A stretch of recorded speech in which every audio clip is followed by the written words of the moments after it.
Hello and welcome to the Free Cheese, episode 336. I'm your Joe Dix, joined by Matt Sellner. Hello. The Free Cheese is a weekly video game podcast about video games brought to you once a week by thefreecheese.com. First try, Matt. One of those days. First try, we got it. Yeah, sure. First knocking try. it out.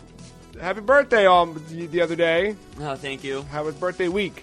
Great. Did you make any new friends in bathrooms? No. Well, then how was your birthday week? Great. Two things don't match up to me. No. I actually did accomplish things. I went to a couple doctors, got my car looked at. Maintenance. You got the car doctor. Yeah, to the look car at doctor, yep. Haircut. Productive. Oh, okay. Yeah, that was productive. And then, sat around and played a bunch of bullshit. I want to hear about the bullshit you played. I have a question, speaking of haircuts. All right. Explain this to me. Now, I am fully okay if you tell me that this is just, hey, you saw something, you thought you saw something, and it wasn't actually real. But I'm pretty sure that I drove by a sign the other day, like a wooden sign that someone wrote on it with a thick black marker that said, free grass, uncut, this way. Was that someone saying, you can cut my grass and then keep it? Was that the idea? Or... Is that the new way of saying, like, hey, I got weed in here? I don't know what it was. I'm pretty sure that's what I read. I'll have to go. It's right on my drive home, so I can peek at it again. Right. But I was driving home yesterday, and I was just like, did I read that right? And it happened so quickly, you know what I mean? I do, around here you have one of those sign spinner people. And I did enjoy, well, usually he's for the weed, the CBD oil. Is CBD, yeah. Usually spinning that, but then when the Ravens were in the playoffs, became a Ravens man, back to the weed. It depended on the time of day. That guy he'd flip-flop. Because if you drive by in the morning, you'd see him Ravens gear. And then the evening, once you get to that cool evening breeze, busting out the CBD sign. You gotta, look, everybody's pumped up about football during the day, but they're ready to slip off into CBD land at night. So I get it. It's a good marketing tactic. Tax things here soon, probably. He probably does all of it, you know? He's all over the place. We got a show for you this week. Mark is currently in line for the new Animal Crossing Switch model. Not out until March 13th, but he's adamant about having it. So he's posted up. We'll keep an update on that. We do have a question of the week later on. We have a predictions kind of thing to do later on as well. But first, we're going to find out what video games we've played in the last week by asking the question, Matt, what video games did you play in the last week? I want to mention, I'm going to bring up that Switch, the Animal Crossing. Yes. You bought it? No, I didn't buy that. I do like those little pastel-looking Joy-Cons. Yeah, they're real good. I do like those a lot. They're real good. Thank you, Animal Crossing, for bringing me some kind of joy. Just imagine what lies beyond. You know what I mean? Yeah, sure. There's so much more. Yeah. It sucks you can only get them through that fucking thing. Like the Pikachu Eevee ones, it was like, they're not that attractive to me that I needed them. And they didn't they were like popping either in color. Like, well, never mind. They had the brown and the yellow. The yellow kind of pops a little bit against the black Switch, but the brown just kind of falls flat. But these, holy shit, man! And I saw people posted the Joy-Con combination pictures that show you like what it looks like with every other color. And these, not that I ever used the Joy-Con on the side, but the things are white that comes with it. That's cool. I know. That was the cool thing about the Pikachu Eevee one, is that it had the opposites color. So the yellow had a brown grip, and it's pretty good. Not bad. Yeah. I guess a little coordination here because I'll talk about what I played on my Switch. Oh. I just played one thing. Okay. And it wasn't for long. And? I did my first battle of 3 houses. Nice. The mock school battle. Yes, you made it. So I got past that point, and that's where I'm at in 3 houses. So why is it not grabbing you? Like, there's a lot. Okay. It's just a lot of systems being thrown at me, and right now, like when I pick up my Switch, I just kind of want to like casually play something, and I can't casually play that game yet. Yeah, I get that.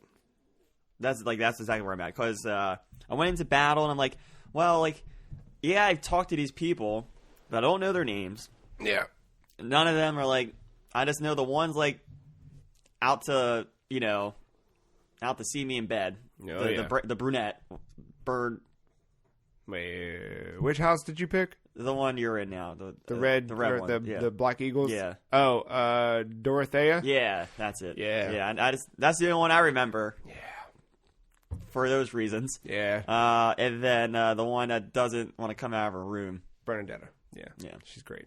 But like I go into that battle and like I don't know like who's who. So like they let me pick 5 people for my 9. Yeah. But like I don't know who deals like.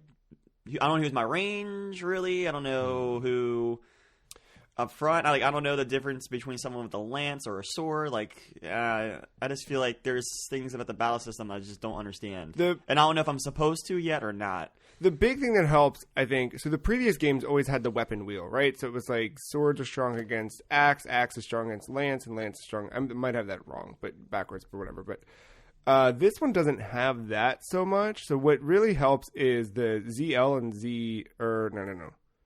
Shit. I don't remember you have to look at it and look at the control mapping. But there is a trigger thing you can pull where one of them will show you the danger zone for your characters. So you know where to move them so that they're either just on the edge of danger, either in or out of it.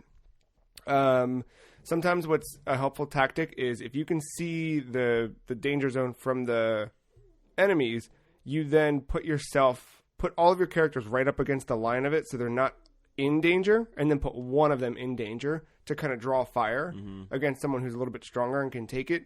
And then once they come in, then you can sweep in with everybody else. That's kind of helpful. I didn't know about that. Like I didn't, yeah. Yeah, I forget which button it is, but one of those, it flips it on. It's like a little purple-pink overlay that kind of lays out over the grid and just shows you exactly where you should or should not stand. The other one that's really helpful is... what I end up doing then is the bottom left... I think it's bottom left. After you match up with someone, like you kind of like click your character and then you highlight an enemy character and you just look at what your damage is going to be. Are you doing that each time? Just like... I do see that. That's the part that's like, yeah, you don't have to do anything special to do that, but doing that, like being able to kind of, I look at the danger zone, see kind of where I want to start making my moves, and then I kind of use L and R to jump between each character. So I'll kind of click one and see, okay, what does it look like if I attack them? Is it a surefire? You know what I mean? Like check a couple that are in the vicinity of attacking an enemy, see what the outcome's going to be, and then make the best choice based on that. You know what I mean? You kind of like do that. You kind of like looking at all the possible, like a chess game, right? Like you're just like, what happens if I do this and this and this? Okay, that probably happens. Great, let's do it. You know what I mean? Then you kind of roll it all out. But I think the danger zone stuff really helps. And then the other part, like knowing each of their strengths, that just kind of happens in time. Because you also, are you changing weapons not changing weapons, but like some of them might have different type of attacks. So as you click your character and you click the enemy, they're going to attack. It's that focus thing, right? Even without that, that's part of it, the ZLZR, once you're in that. But just X and Y will change weapons if they have more than one weapon equipped. Yeah, I think that early they probably don't. Yeah, but that changes, what kind of attack they're doing or whatever. And then as you start going, you kind of will know, like, oh, Bernadetta is my bow girl. You know what I mean? I forget in Black Eagles which one's the magic caster. Linhart? I don't know. But it's the dude, that like weird, like pale looking dude. Oh yeah, the guy who really likes Edelgard. Yeah, Hubert, I think his name is. But yeah, you start to learn like, okay, this is my that. You get to that point, and then it kind of becomes natural where it's just like, all right, I need someone to move in close with a sword, and you can also like, they will come to you in between classes and start saying like, I think I should focus on this, and you're like, yes or no. See, I haven't even gotten that far. Yeah, I literally just learned. All right, there's bandits. Yeah, I gotta go take. That's my goal this month is to take care of the bandits. Yeah, I'm like, all right, got it. And I didn't go much further. And I would put it on the TV. I think that's what I need to do. I need to stop thinking of it as like all right, I can play this watching whatever garbage I watch on TV, and actually sit down with it for like a night. Because you can do it while you watch whatever garbage, but not yet. No, that's my thing. I'm trying to make it that, and it's not. It doesn't take long to get there, like an hour or two, and you will kind of get your head around it so that you can kind of go on autopilot with it, where it's like, all right, let me do this. But then you really can zone in on the... I feel like I would spend the TV time... In battle? The opposite, kind of. Like fucking around in the monastery and that kind of stuff, and then I would actually, like, my attention would definitely draw to the Switch for, like, oh, okay, what am I doing here? Depending on the battle. Like, some of the auxiliary battles that don't have as much weight or impact... You can kind of, whatever, but... Yeah, so that's I'm kind of there with that. Yeah. But no, like, the battle system seems fine. It's just like, I'm just at that point. And there's nothing... Like, usually at this point, like, some games will at least have, like, an interesting story arc or something that's like, all right, well, I want to see where this goes, but, like... Right now, it's just the bandits, and it's all... It's bandits, and there was that weird one cutscene where the bandits, like, talking to the dude, but... Yeah, it's a little bit of a draw, but nothing crazy. Yeah, so... Yeah. I'm gonna keep, like, I'm trying to, like... Yeah. I'm gonna keep going with it. It's just that, yeah, that's my It'll hit. Right, I know it will hit, but it definitely, yeah, I get where it would be a slow start.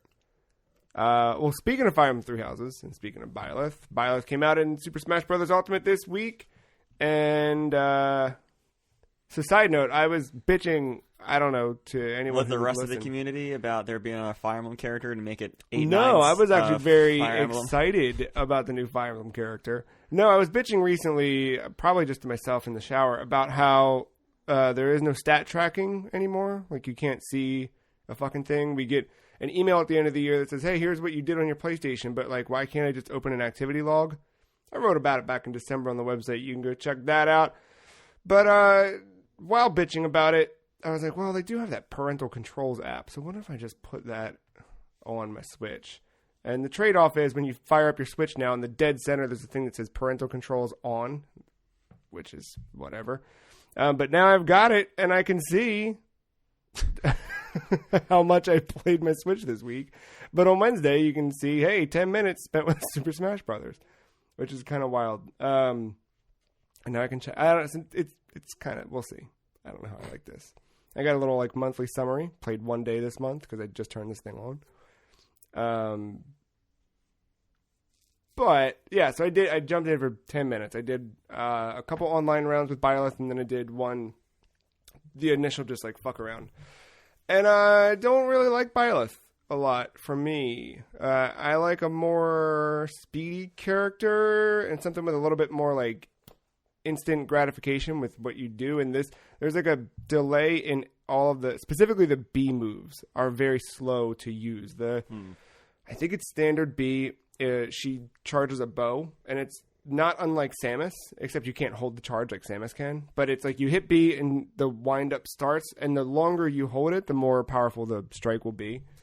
So powerful that if you let it go all the way, even if someone's at like 30-ish%, they're gone, which is kind of badass.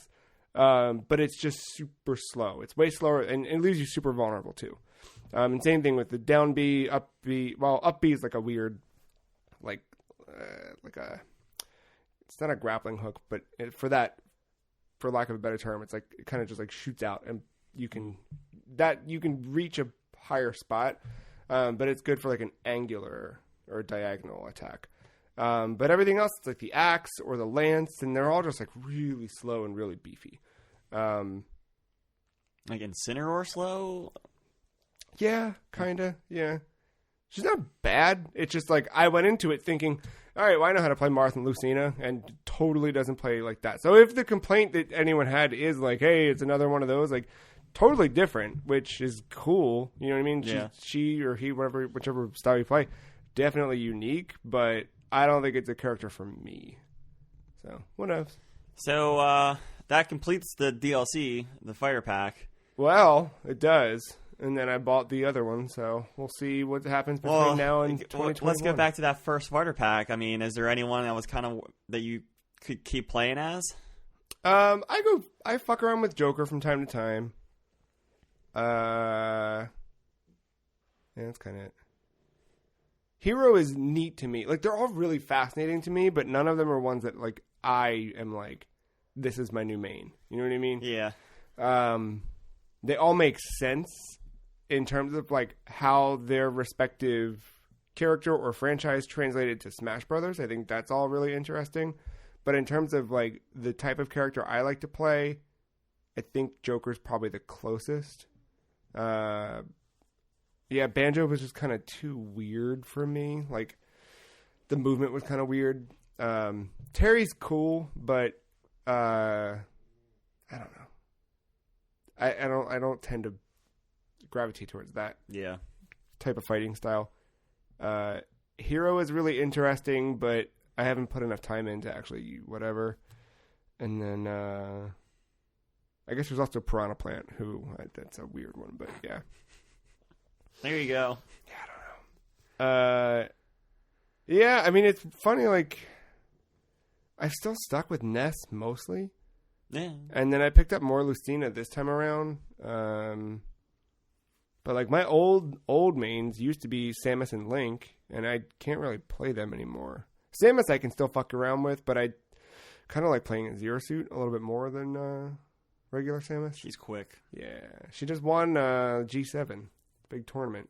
I forget the guy's name, but the guy who's been winning a lot, and he's been top of the professional scene, MK Leo, plays Joker, and he just got beat like a back. It wasn't even like a what do you call it?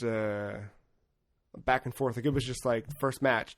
The guy I forget the guy's name now. The guy playing Zero Suit just knocked it out. Second match, third. It was all really good too. Like really good stock exchanges. It was a fun little battle to watch. But yeah. That's Smash Brothers. I'm excited to see who the next one is. You know, I think it's that is the more exciting part than actually playing the characters. That's what it always is. It's like they come out, 10 minutes is spent, and then But I did after watching that tournament. I was like, I'm gonna get back into Smash this weekend. So who knows? I was gonna squeeze it in this morning before we recorded, but I just didn't. But maybe we'll see. Yeah. Sorry. No, you're good. Yeah. What else? I'm back. All right. I declared last week that was Sekiro Platinum, and it's gonna happen. It has not happened yet, but boy, is the steam in the train running out real fast. Yeah, you texted me that, and I was like, hell yeah! And then I realized I read it wrong. What did you say? I forget. I think I said something along the lines of probably fuck that platinum. My drive for this Sekiro Platinum is going down quickly. And I was like, I fucking double tap hearted it. I was like, yeah, hell yeah. I was like, oh, wait a second. That's not what you meant. The drive is going, I thought like, you getting it is going down quicker than you expected. I was like, ugh. No. So what happened? It's specifically the one trophy where you have to do the, you have to fill, Sekiro's or Wolf's entire ability tree. What do you have to do that? It's that's where the leveling system comes in, and where like you get the skill points and you invest them into the acquire skills, and you get all these trees, and you earn like you don't even have a tree to start off with, but as soon as I think you die, is it die once, or no? I think. At some point, like the sculptor gives it to you very early, you get your first one, and then as you do other things, some of them you fall into naturally, other things that come from side quests. You end up getting like these 5 trees that you have to do. But boy, the levels, they kind of just much like Bloodborne, where it took more echoes to bump like vitality or whatever, or do like your next level. It's the same thing that's going on with the skill tree. So as experience, as you're getting more points, the needed amount of experience to get the next point is going up. Sure. I think the game wants you to kind of naturally get it through playthroughs. I don't want to do that. Yeah, no. So what, do you just have to like keep running the same loop? And that's essentially what I'm doing. Have you looked up a good farming spot? Oh, yeah. And I stumbled onto... So, like, I thought I had a good spot, and I was doing it. I was like, I wonder if something better. No, I was already doing the best spot. The one, I was like, fuck. Man. So, it is literally the same 5 dudes in a row constantly. And, like, now I'm at the point where I have to run it, like, 10 times maybe just to get one. One level or one dude? One skill thing. I don't know. It's probably more than that. But is it a thing where you can say, "Let me put on a podcast and just do this"? Yeah, I even tried. We were watching someone on the Apple TV, so that may have something to do. But like, I was trying to do it for my Vita. Dude, you should set it up on your phone. Really? I did that, and Right. it is so much better than the Vita because these have better Wi-Fi capabilities than Vita did, and it is incredible. I played Mortal Kombat this week to try out Joker on my phone without feeling anything wrong. Literally, like, my only problem is every once in a while, depending on how quickly you go through like the first two dudes, because it's all right there. Is that it can be done in a matter of like 45 seconds or whatever. But depending on the pattern, sometimes like the two enemies that walk, because there's one in the watchtower, one in the grass, and then you go through this fence. There's a dude on the right, and then these two dudes keep walking up towards like stairs. Sometimes those two dudes get caught on like that wall or something. And it's fine. You just have to fight them. Yeah. However, if I'm fighting them with a lag, that's not good. That's not, no. And like, you don't lose all your echoes like in Bloodborne, but if you die permanently, not reviving, but completely die, you lose half of your experience and half of your sen, which is the currency, which I don't need anymore. It's the experience now that's screwing me up. But that's it. I'm right there on the final boss. I did the mid bad ending already. Did the save state, so I got the trophy. Then continued the same playthrough on the New Game Plus. I'm right there. How many trophies are left? Probably like 5. Because it was funny. Like as I was playing my PS4 this week, every time I'd like turn it on, it like kind of defaults to that activity feed of what your friends are doing. It was always just like 21 minutes ago, Matt Sellner unlocked a trophy in Sekiro. And I was like, oh shit. And it was just like all last weekend, all throughout the week, anytime I signed on, it was like, Matt unlocked this, Matt unlocked this. I was like, oh shit, he's doing it. Yeah, no, I was moving, but no, that's the thing. So, like I got to do the 2 endings that are behind the final boss with the save states, and that's fine. I might struggle a little bit on that final boss because he is tough. But I know the patterns, so it shouldn't be like the first time where I was just dying over and over again. Yeah. So once I do that, I'm fine. I need I'm almost done the full prosthetic upgrades. I just need one more thing called a lump of grave wax, which I can farm out from. I know an exact spot behind a boss I'd rather not face, or I can try to grind it out in that Squid Boy area. The Squid Boys could drop it as a rare drop for them. Squid Boy area. It's pretty good. Dude, I don't want to fuck with them, though, because if they get you in that enfeebled thing and they kill you, you can't rev. So, like, I have to, like, do it on I have to go through that area on my initial, like, experience grind for the next level. Yeah. Because I don't want to slip up and get fucked because they enfeeble you. You can't move and they come and stab you and it's insta-kill. Yeah, no. It's fucked. So I have to be careful when I farm that area. Yeah, and then that's about it. And then the skill tree one. And it's over, but that skill tree one is going to take a while. How long do you think it'll take? So that's the thing about a good platinum is it sometimes requires, like when I got that BioShock 2 one, like it was about an hour a level to get to level 40 in multiplayer. And But you see the thing, that was at least different. Like it may have sucked, but I feel like I would have had a little bit more fun with some multiplayer. Not for 40 game, hours. Yeah, no, true. I mean that game had fun multiplayer, but for 40 hours you're just doing the same thing. It's funny, like you go back and go to that Last of Us platinum, and everyone bitches about the multiplayer part of it. But dude, I got the multiplayer stuff naturally because it was great. All I would have to go back and do is beat it. I think on Survivor. Yeah, Grounded or whatever. Grounded came after, so I think it's the Survivor. Well, that was the extra hard one. Yeah, man. Yeah, the things we do. Man, it's still a good fucking game.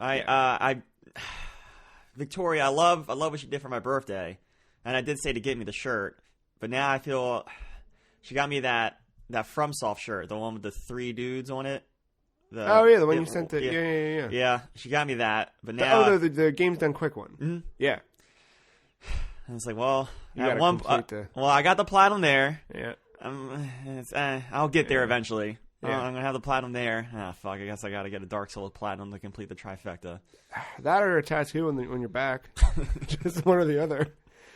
I just permanently tattoo the platinum emblem, and then the name of the Dark Souls one, and that's what counts. You put the trophy on the back of your neck, and you just work your way down with each platinum tattooed down your spine. That'll work out. Including all the ones that are just bullshit, like The Walking Dead Season 1. Exactly. Or the newer one that I got this week, because I just bought the rest of the trophies. Is that what you ended up doing?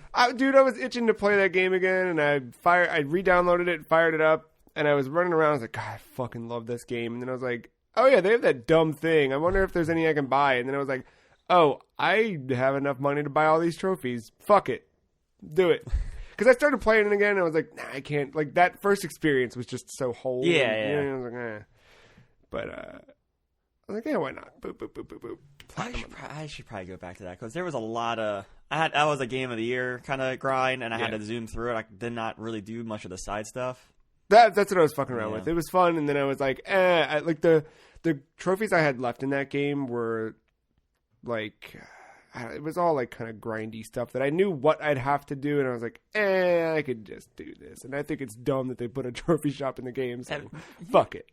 Yeah, cool. exactly. Fuck it. Who cares? You beat it. Like, yeah, you paid your dues. Exactly. That's a long game, especially if you get invested in all the stuff. Yeah, because I went all the way through all the ending. You know what I mean? Yeah. Back then, and well, speaking of remote play bullshit, Patapon 2 Remastered came out this week. All right. Oh, no. What? Yeah. So the game's great, but I was excited because I had just got remote play fucking around. I got that to work like the week before, and then they announced Patapon 2, and I was like, perfect, right? And so I ordered it's over there somewhere. I ordered a thing that you can clip onto your DualShock and then mount your phone up top. And I was like, Patapon 2, let's do this, right? AirPod in one ear, I can sit there and like it's a Switch. No. Bluetooth audio delay with the right, so and you know Patapon, you have to be on the fucking beat. So I'm like, shit, this doesn't. All right, well, I'll just put it on quietly so we could still watch this movie, and then I can also. And then nope, it wasn't even just the Bluetooth audio; it was just the input audio or the input delay was off. Yeah. So it's like, okay, what if I'm not using the controller? I'm just tapping the screen. Nope, okay. I came down, I turned on the TV down here and actually played it with the controller, and it worked flawlessly. Well, of course, yeah. Like, all right, well, that's fine. I guess I can't play the way I wanted to, which sucks. Oh man. But yeah, I bought it. Look, if you, I would say if you've never played a Patapon game, Patapon 2 is the one to play. Mm-hmm. And if you're cool playing a rhythm game on your TV, I mean, it is a rhythm game, but ultimately it's like an RPG. 2 dives into that a lot more than the first one did. Yes, 1,000%. So I got to the point where you unlock your hero and you start unlocking all the different type of Patapon. And I did a couple levels, and it was fun to be back in that world again. But I'm also like, hey, I've done this before. You know, it's cool. There's trophies now, so I'm like, I can get some trophies, but I don't know if I need to go much further with this. Good old Greg Miller's getting all the tweets in the world, but people point at their platinum trophies, and I'd love it. It doesn't seem like a hard platinum, but it's still just like, I don't know. I mean, we'll talk later. I mean, obviously, but everything else I've been playing has been like new experiences, and then to like go back to this, I was kind of like, I don't know where this all goes. You know what I mean? It's like, it's fun, but it's circle. I'm glad they put it out, and I'm glad I bought it. Oh yeah, and I'm glad they sent me 2 emails this week to let me know that it came out. So they're really pushing this game. Well, one to let you know the first one's out in case you wanted to. No, it was both for Patapon. But yeah, but it was just like, oh, okay, they really want people to buy this game. I mean, maybe they'll make another one. Honestly, so what I walked away from Patapon 2 thinking the most though is that I really just hope that the PS5 stuff with backwards compatibility is real. So just to clarify, if you're listening to this and this is your source for video game news and rumors and we're kind of it, I don't want to mislead anybody and say that there's rumors that PlayStation 5 is fully backwards compatible, because there's not. I mean, there are, but it's not real rumors. Well, they said that they were... I think at one point, though, someone did say they were looking into how to make that happen. What there was... So PlayStation 4 stuff will work on PlayStation 5. That has been confirmed in one of the Wired articles. There was a patent filed in 2016 that was granted in 2018, in October of 2018, that Sony filed so that, I'm going to paraphrase here, so if you're curious about, the truth is out there. But it's that they can make a computer remaster a game on the fly, basically. So they have techniques in place through a computer system that allows them to, quote-unquote, remaster on the fly as the CPU processes the inputs. So everyone took that and said, oh, does that mean that the PlayStation 5 will, in turn, read a PlayStation 1 disc and then remaster it on the fly to make it look prettier and better and blah, blah, blah. That then gets turned into someone saying there's speculation, or you know what I mean? Because now there's no actual fact checking or people reading what's real. It's just the first to publish. It's a headline, and then everyone shares that headline as if it's fact, and everything sucks, and we need to fucking delete the internet. But yeah, hey, so that's kind of what I hope is real, though. Like I hope that is integrated in the PS5, specifically because the Patapon 2 video stuff, those cutscenes, they're really low res and really stretched out in this Super HD. So they look very jarring when it cuts to some of the cutscene stuff against because they did like redo all of the assets throughout the rest of the game, just not that stuff. And it's just like, not great. But otherwise, Patapon 2 is pretty good. Not bad. What else did you get into? I completed Ori and the Blind Forest. That's a jam? Oh, dude, that is a masterclass. Masterclass. Dude, Gordon Ramsay teaches you to cook. In platforming and storytelling in its in the most simplistic form. Because there's no VO or anything like that, right? Yeah, or text. I anything? Can't remember now. Of course, I can't remember. When you walk into certain parts of the game, words come across. I can't remember if there's narration over the words or not now. I want to say there was, but maybe not. But then there's 6 cutscenes all together. And the cutscenes all look really good. They look they're not in engine, but they look like they fit. Yeah. Yeah. Dude, that game, once it reveals its hand of all right, these are all your powers. All right, now you got to get to here. The platforming is amazing. That's the hook? Dude, it is so good. And towards the end when I got all the ability wheel all filled out, because you there's no not getting all the abilities by the end of the game. Yeah. You are zipping through and the way they challenge you to use all those abilities.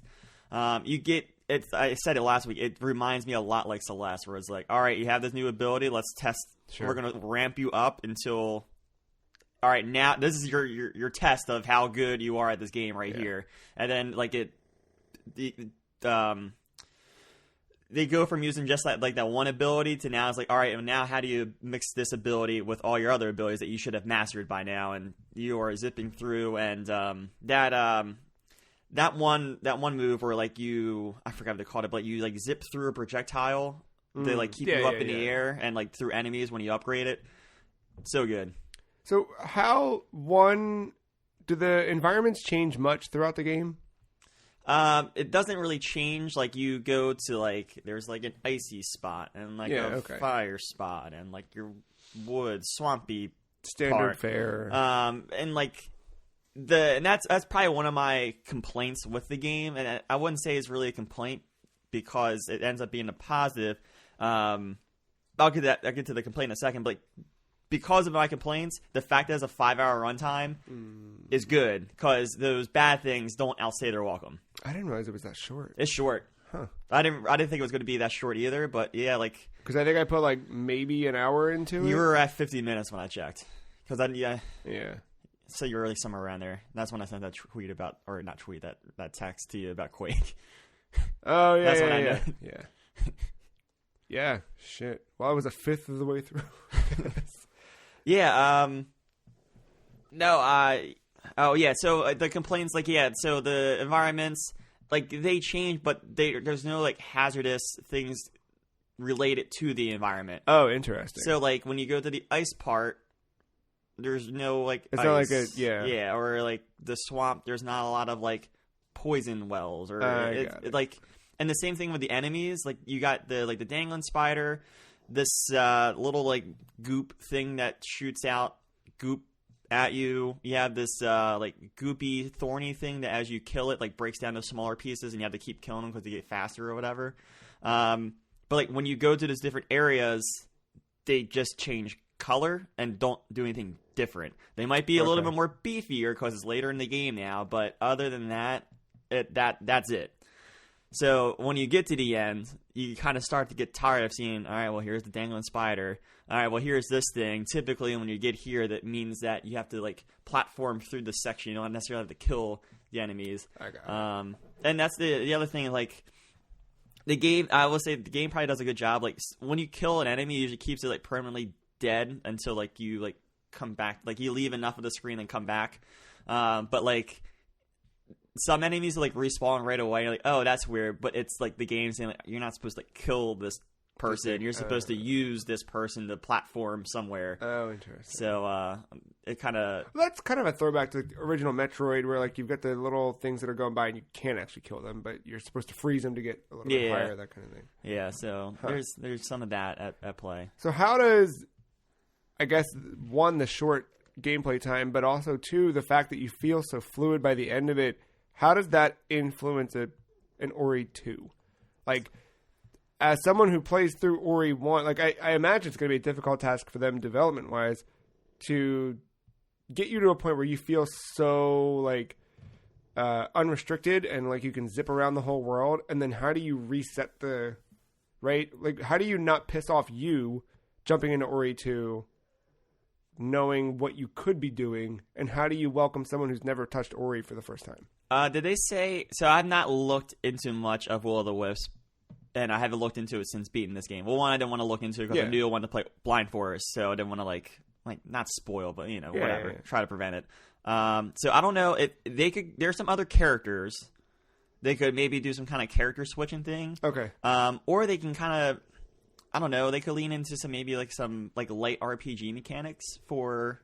the next one, and maybe expand out the game from like a 5 to 10. I like the short experience. Like I was, I think that's cool. I don't need the next one to be like a 30-hour game either. I think like a 5 to 10-hour game would be perfect. Again. I just think it would be cheap for a game like that. Like it's one thing where like Samus's abilities get whatever, right? Destroyed, or Death shows up and takes all of Alucard's weapons. Like that's one thing, but for this, it feels very much like the way they do that is like organic to the character's growth, and then if it still is the same character. I mean, well, what did they do? Like, Infamous, they didn't take away his powers, per se. They just kind of, like, got creative with the next set. Yeah. So, like, I wonder they'll just, like, start as it ended? Yeah, kind of. That'd be cool. I'd be down for that. And that's what I'm saying. Like, I think the short gameplay, or the short length of the game would be maybe in his favor again if you stick to 5 to 10 hours. That's cool. But they're, like, the end of the game, I could see there being, like, you are now, like, a variant or like another character, or like you switch between characters or something like that to kind of mix up the gameplay. That'd be cool.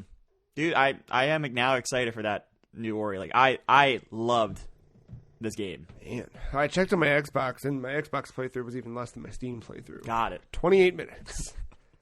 Something didn't grab me. And the save feature, by the way, like I still can't. That's so clever. I'll have to, If it's 5 hours, I can fuck around with that. Now, Phil Spencer took him 9 hours to beat, according to my Xbox app. So, this is the thing, and I did want to point this out. I play the original copy of the game. There is a definitive edition, and I think there are more scenes and areas. That makes sense. The definitive edition is the one that's on Game Pass. So, I bought it on Steam back in the day. So, that's right. And when I clicked it on GOG Galaxy, it launched the OG one. Okay. And I didn't want to restart, and I'd be like, all right, well, it's got the original experience, whatever. Got it. So I will say that. All right. The definitive edition could be longer. So. Persona 3 Portable. I'm finally in it, like, in the thick of it, to a point where I feel like I have some things to say about it. So right before Patapon 2 was announced, well, I guess a couple weeks ago, actually. I think like right after the new year, I started fucking around with my PSP again. Just trying this, trying that, whatever. And when I bought my PSP Go way back when, Persona 3 Portable was the game where I was like, I want to play that. I'm getting a PSP. And then I always kept shying away from it because it just seemed overwhelming. Yeah, I get it. So it started as like an afternoon, let me take a break from other shit I'm doing and I'll jump into this. And now it's turned into before bed. Like normally like going to bed is going to bed. Like I set the coffee pot, I go lay down, put my phone on the charger, and I'm out. Now it's like I'm going to go to bed a little bit early so I can play my PSP. So I'm laying in bed for like 2 hours and playing Persona 3. The thing that's a little bit different is that from what I've played of Persona 4 and 5, because I jumped into those like really a little bit. In those games, you're controlling your character and moving around. This, you do control your character when you're in the tower that you're climbing. Like that's the big dungeon you're doing. But otherwise, moving around like the town or the city, it's all icons, and then you move the cursor to kind of like click on an icon. So with Portable specifically, with the original Persona 3, I believe it was still running around, but with this, it's not. But I like the cursor because you move a little bit faster than you would like moving your character physically through the space. What I don't like about this game is that I still kind of have that sense of dread that I'm missing something or... I think that just comes naturally to especially a Persona game. Yeah. But I'm like, just kind of like every time that little voice in my head says you're fucking something up, I'm like, I just kind of push it away, tell the voice to go away, and I just keep moving forward. The big hook has been this like dungeon crawling, climb the tower. Like that's the midnight thing you do. You go at midnight, you meet up with all the kids in your dorm, and you go to the tower, and then you climb the tower. So it's been they're not randomly generated. No, they are randomly generated floors with different enemy layouts and placements. Most of the enemies are these little shadow blobs that are pretty easy to defeat.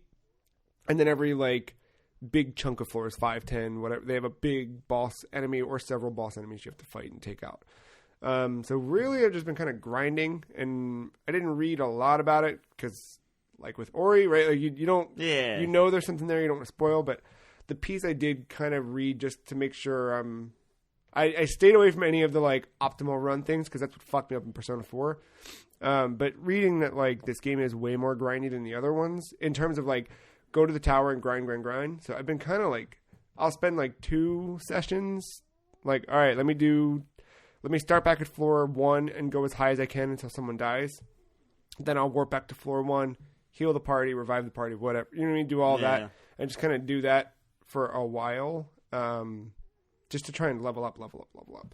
And that's been fun. And then like seeing the story go along, starting to get the social links. This game, I don't know if the rest of the games do, but this one has everything's kind of in the form of a tarot card. So you get different parts of the major arcana depending on which social links you have.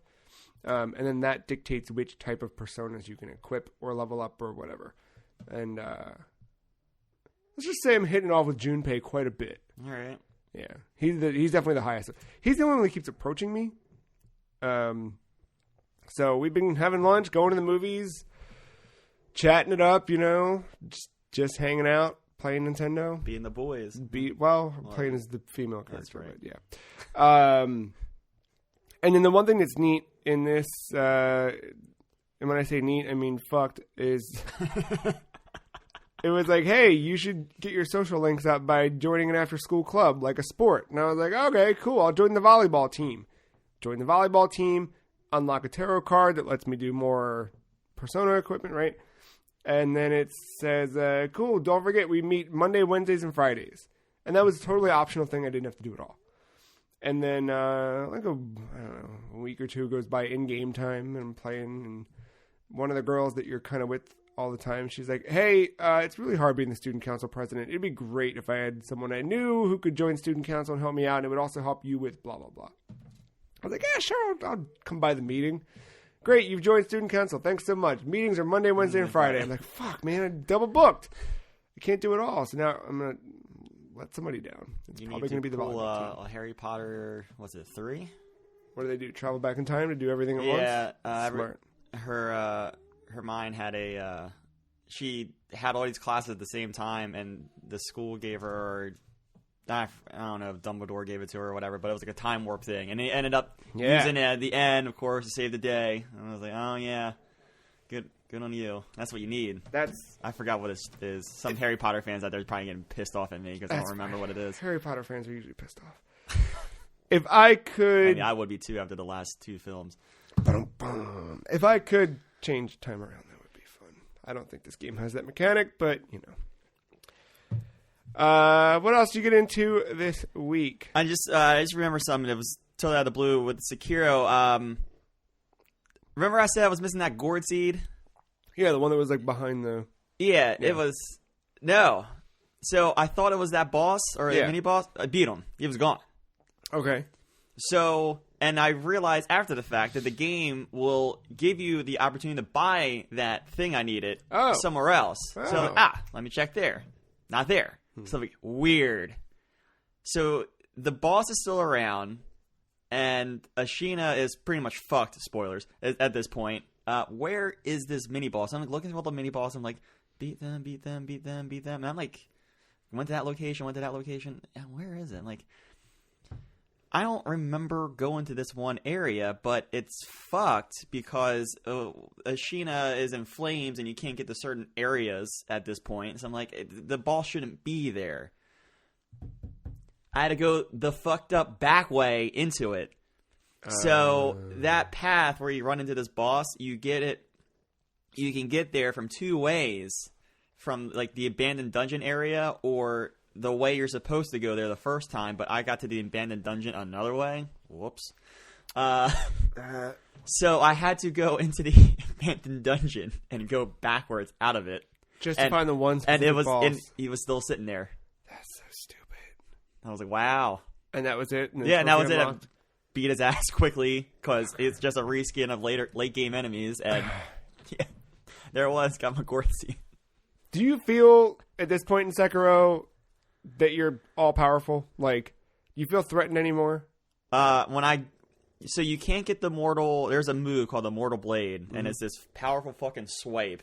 Once you get that in your game, all good. It's all you're gravy. There's not a lot of bosses I'm scared to face anymore. But right now, like running through when you see a random enemy, is it like when you run through Yharnam where you're like, I know what to do here? Yeah, you still have to be cautious because something could kill you if you were stupid. The only place I'm kind of cautious about is the squid thing. But the nice thing about the revive, like if I revive, I'm like, all right, I gotta go. I can't die again. I gotta just get to the gourd rest or run away enough. Yeah. I mean, there are some areas of the game where I remember it being so fucking hard, but like I just instead of fighting my way through like I did the first time, I knew where the next idol was, so I just ran to it. Yeah, it's cool.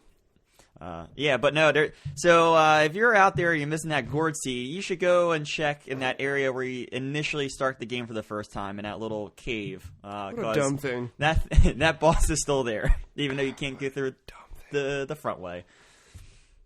All right, so my next thing is I started this late in the week, but man, I don't even want to know how much time I would have put into this game if I started earlier. Dude, Frostpunk. It hit you. You told me to play it. I played it. Oh my god. I played 0 more minutes of that. So oh man, it is so good. What is the last RTS that you played? Oh man. I don't play many of them. I didn't play Halo Wars. It would probably be I don't even know. Civ? Did you play I mean, I played Duna technically. It's not an RTS. Probably like a Civ, but that's not even like a real-time strategy. That's turn-based. Yeah, that's true. But like the game like this, it would probably be like Civ, like a couple years ago. All right. So I don't play many of them. Yeah. Well, it takes a good one to come along to kind of get me to want to play it. I mean, I played SimCity back in the day, especially it's 3000. got there's some SimCity vibes to this for sure. But no, I don't really touch them a lot. So what about this one grabbed you? I think it's like the aesthetic, the goal, and it's not like it felt like more of a game than like a leisure type thing. Like SimCity, whenever I play SimCity, I'm like I'm hanging back. Yeah, let me see what happens if I do this kind of thing. In my underwear, you know, and it's like hanging out. Like, all right, let's put a building here. Let's move the water pipes there, and you know, and everything's great. Yeah, the consequences don't seem so grave in a game. Just like watch that. out for that plague of locusts every once in a while, and Yeah, there are locust plagues in SimCity. Yeah. Oh, cool. No, there's some kind of I don't necessarily maybe even know the hook. I think the skill tree stuff is fucking stupid in the best way ever. The laws you enact. Yeah. There's some wild shit in there, dude. And it gets so all right. So the first run, much like you, I got into it and I got far. I probably played for about an hour. Yeah. Maybe an hour and a half. It was something along there, and it went to shit. Yeah. But I was like, God, I did not get people in soon enough. Yeah, and I did not think like the beacon needed to be like one of the first things you built. Yep. Any new players out there, build the beacon as soon as you can because you need to get people in. So and then I didn't play it again that night. Then I did a second playthrough like the next day, and holy shit, did I get somewhere in that law tree. So you said it last time. The game does eventually force you into a decision because you have these Londoners. Right. And you have to bring some kind of order. And you can do that through religion or through like force or like kind of like authority like dictatorship kind of like. So I went with like more. I try not to be a dictator. I try not to play that card. So I went like, let's see what religion happened.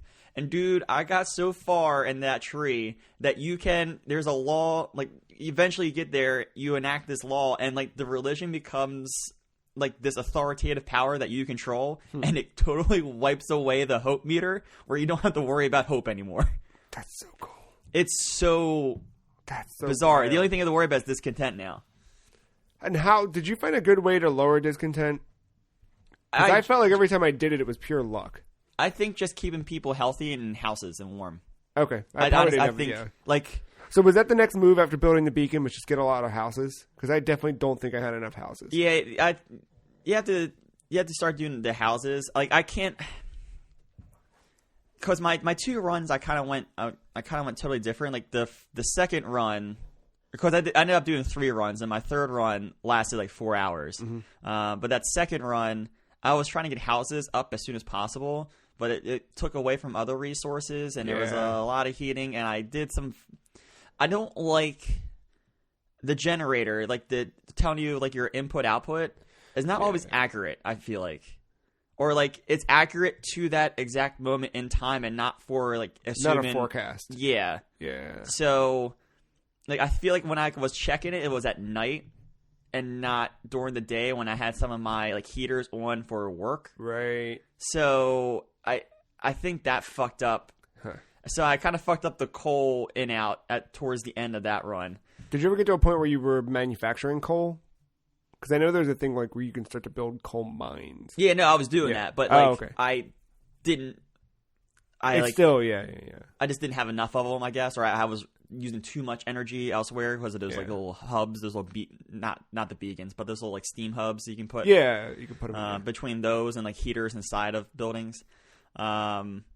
Dude, the insulation stuff in the trees, you got to get that. Like, I don't know. Yeah, like so, like when you start doing like farming and housing and stuff, like some of the stuff, like the upgrades for those is like insulation that like automatically bumps up like the heat level in them. So good. So like if you're close enough to the generator, like you don't necessarily need a heat hub. Oh yes, you can save resources that way. Yeah, that's really cool. Yeah, that's so like. I learned a lot from that first run. I was like, all right, research buildings, beacons, and just start fucking doing everything. Do you get to a point where your little crater pocket town grows larger? Like, do you push out? No, it's all still in that same little circle? Yeah. I will say that I never felt I needed more space. If anything, I was like trying to get everything closer to the generator because of the heat. And that's where it starts to get weird as you start to build more buildings. You have to like figure out a way to like, all right, how can I position it? Yeah. Or like, all right, well, this one's usually well insulated.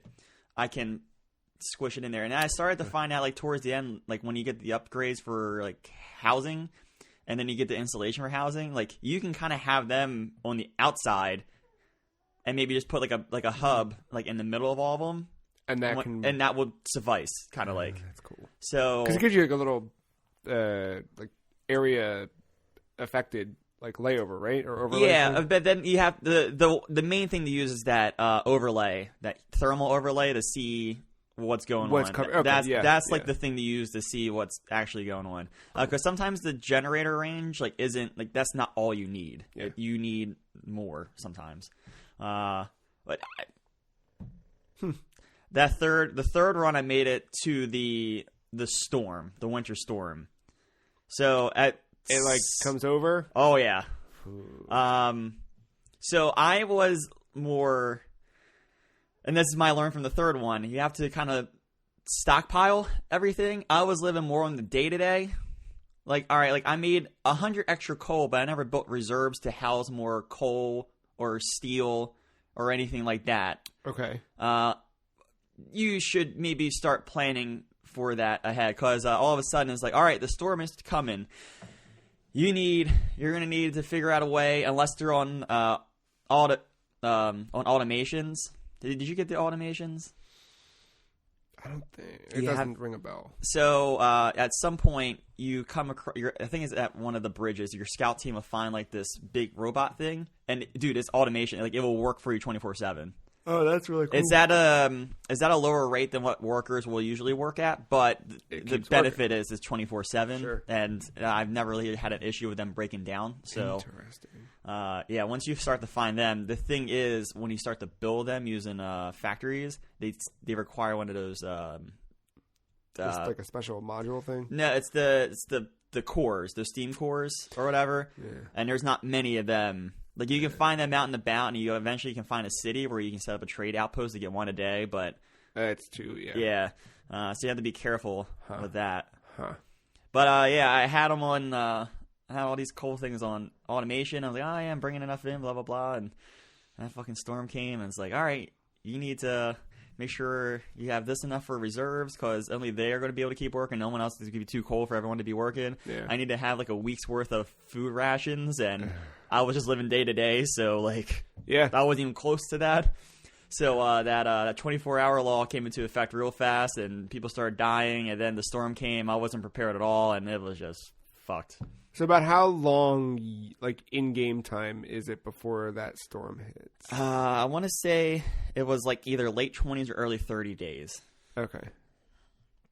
So yeah, you got to probably start. And in the game, at least like if you do like the regular mode, it is very much the same. Not even the materials move around. Yeah. Like right away where like all the ore and the steel is. Okay. And do you feel like going into a third playthrough, you're going to start prepping for that storm up front? Like yes, that's yeah. Yeah. Now the thing is though, like the game is so smart with that storm because you have X amount of time to do all these things, but you can't do them all. So, like, you're going to have to give and take, and I'm trying to figure out, like, all right, well, I know where to go in the technology tree for these reserves to make sure I have enough, but where I'm going to sacrifice, what things, because I was pretty good about making sure my research was always going on, but now it's like, all right, well, what am I going to sacrifice, because I know I'm going to need to get these upgrades that couldn't get to in time before the storm, and I had them working 24 hours towards the end. Yeah. So like, I try not to be reactionary in any of my decisions, but like sometimes, like some things in that game kind of force your hand to just jump. Yeah, whenever people were getting pissed off about like being sick, I'm like, you are sick because you're homeless. So I'm not going to worry about this. I'm going to build you homes as soon as I have enough wood and steel.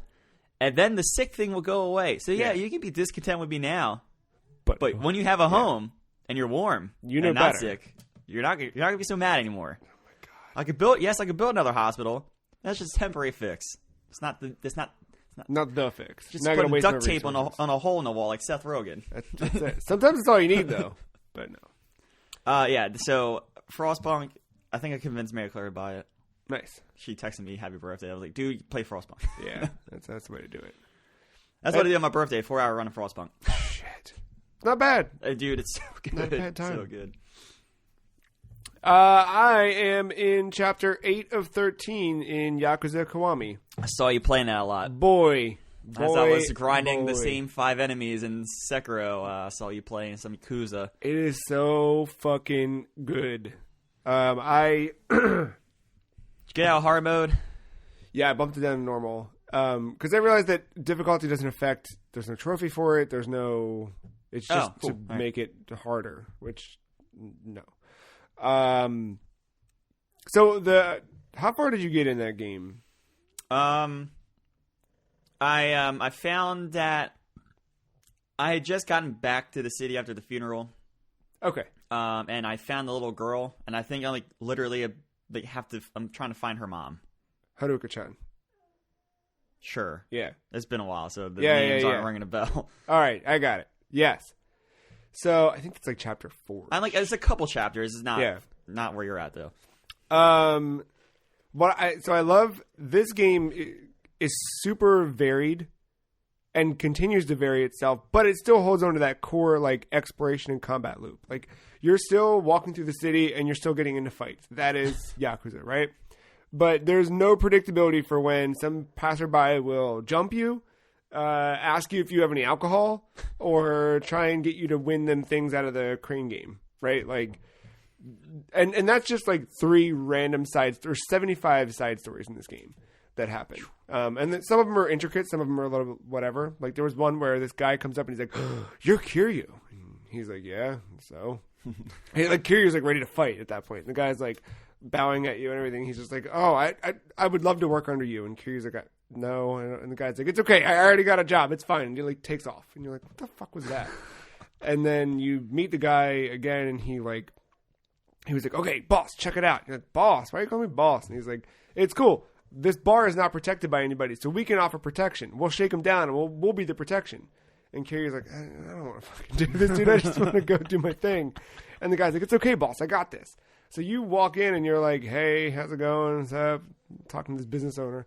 And the guy's like, "But I already paid up. I'm already..." Like, apparently there's already gang members that are affiliated with this place. And then this fucking Yakuza member walks in from a rival gang and says like, "No, he takes our towels. We supply him with towels and he pays us for the towels." And Kiryu's like, "I don't care about towels. I don't want to do anything." And the guy's like, "We sell premium towels and this bar is our bar and blah, blah, blah." And then he's the guy, Kiryu's basically just like telling him to fuck off. And the guy's like, "Well, maybe by the end of this, the barkeep can give you one of our premium towels to clean up your guts with." Or some bullshit. And then you fight the guy, and then the guy at the bar thanks you. So then the whole beginning of this, then the guy at the bar is like, "Okay, yeah, great, I'll pay you now." And then the guy's like, "Great, boss, we did it." And like he runs off, mission completed, and then you run into him again. Like there's all these like sub stories with that guy. You also have the random encounters with Majima. Have you seen him yet? Yeah, he's the eye one, patch guy. Yeah, he has. That's the guy with his own skill tree, right? Yes. Yeah. Mm-hmm. Those are fucking crazy. Have you had him run up on you yet? I think the only spot he ran up on me was at the funeral. Okay. After that, it just keeps going. Where everything shuts down. Because like the side story ones that happen, it's like you're walking through the street, and then in the way the camera kind of pulls and pans, you know, like, okay, it's a side story thing. The Majima ones are fucking insane. It's like you're walking and like the camera pulls way back, super cinematic, and like crazy music happens, and you're like, oh, fucking Christ. And he just comes like sprinting at you and screams Kiryu-chan and jumps at you, and it turns into a whole fight with him, and it just becomes this like this dance of like the Joker and Batman. If Kiryu's Batman, like Majima's the Joker fully.